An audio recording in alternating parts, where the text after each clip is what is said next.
Okay, on our way to see Patrice and try the 2014 vintage out of barrel. Looking forward to it. It's the first tastes I've had of the 2014 Burgundy vintage. I hear it's going to be a great one.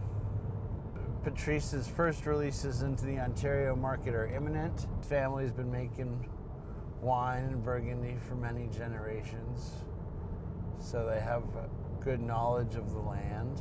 Dylan, nice to see you again. Nice to see you and welcome in Burgundy. So we can see, the old bottle in the cellar here.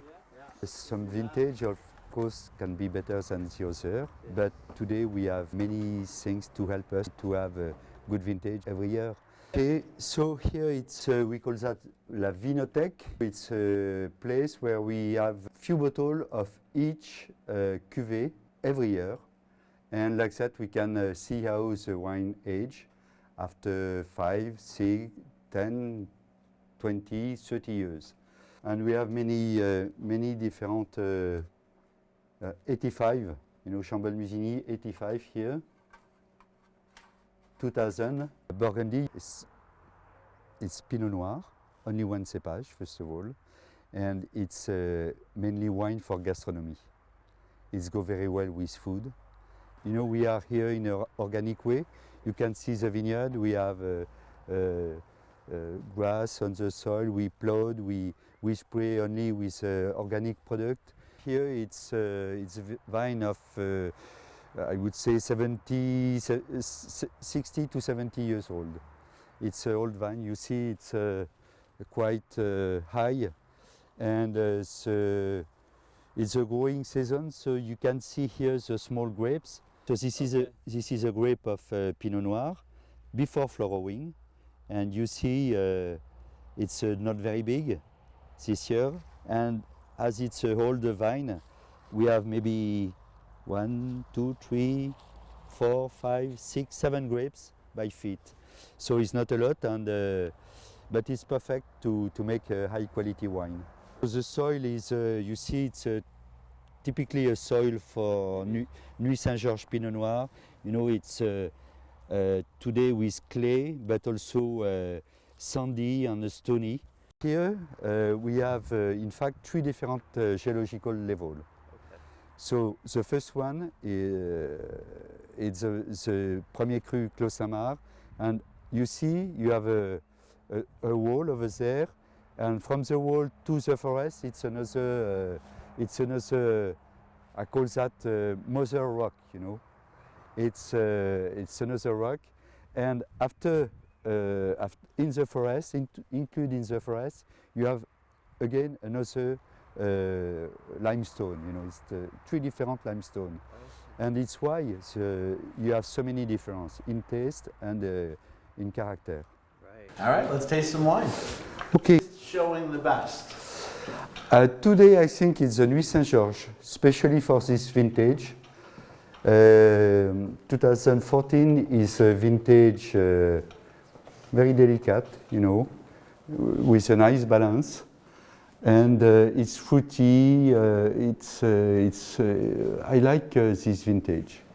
So the Nuit Saint-Georges Clos des Archières 2014, very characteristic of this Clos des Archières. We have dark fruit, blackberry, even blueberry. It's dark, very fresh fruit at the same time. You can taste it's very balanced. You can taste, you can taste the fruit, you can taste the earth, and you can visualize it all coming together very beautifully in the not too distant future. It's not only Pinot Noir. It's Pinot Noir, but with a part of soil. It's the minerality that we have in the soil. You have water in cloud, and it's the same water everywhere. But when it's fall here, in this vineyard, you have a special mineral, and these minerals are available for the roots of vineyard, and it's why the vine, grow with this water, but also with this mineral, and give a special ripeness and special grapes. Right. And it's why after that you have a wine with a lot of character. We can taste another style. It's Chambol-Musigny, Les Feuilles, 2014. sulky-tannin, and at the same time red fruit. Yeah.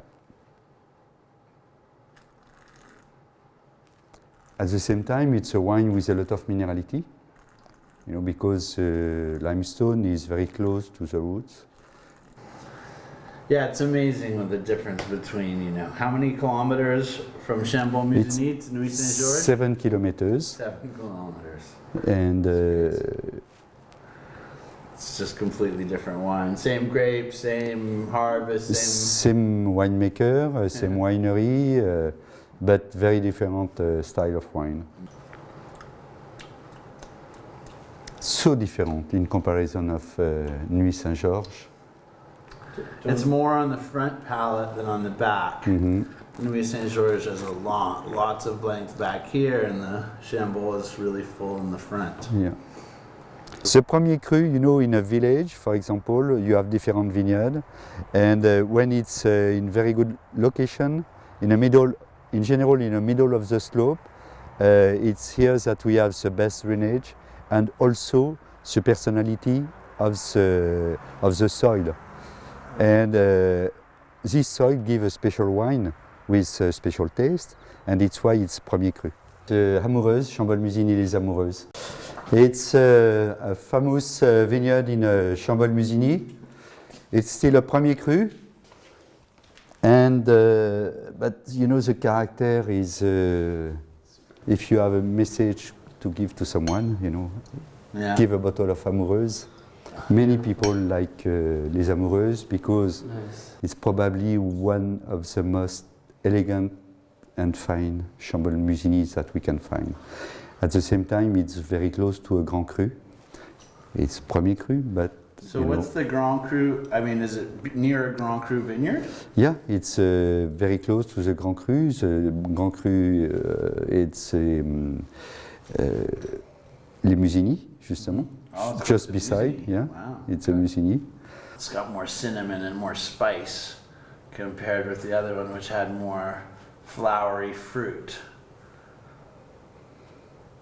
You must taste this wine because you know it's an experience. It's like a walk in the nature.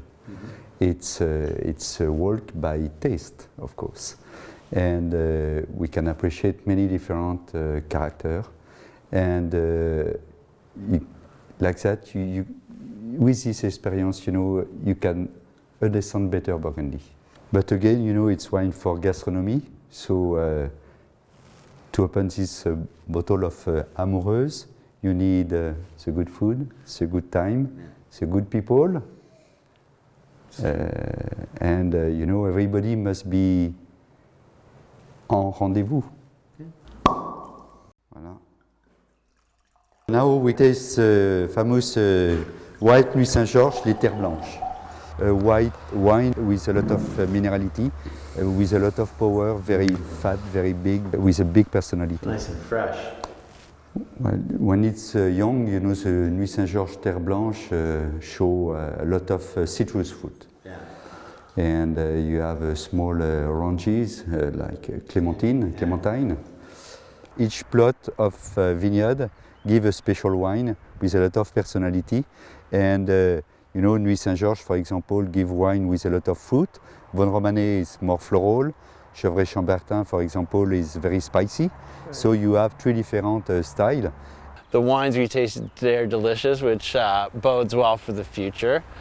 Terrace Blanche is being released at the LCBO next month, which is, you know, the only white Nuits-Saint-Georges, so that's pretty exciting. Learned some new stuff about Burgundy today, which doesn't often happen. Tasted some Amoureuse, that was pretty awesome. And, you know, glad to have conquered yet another great vineyard. Nice. And got to be on the road again tomorrow, going down to the Northern Rhone. Looking forward to that.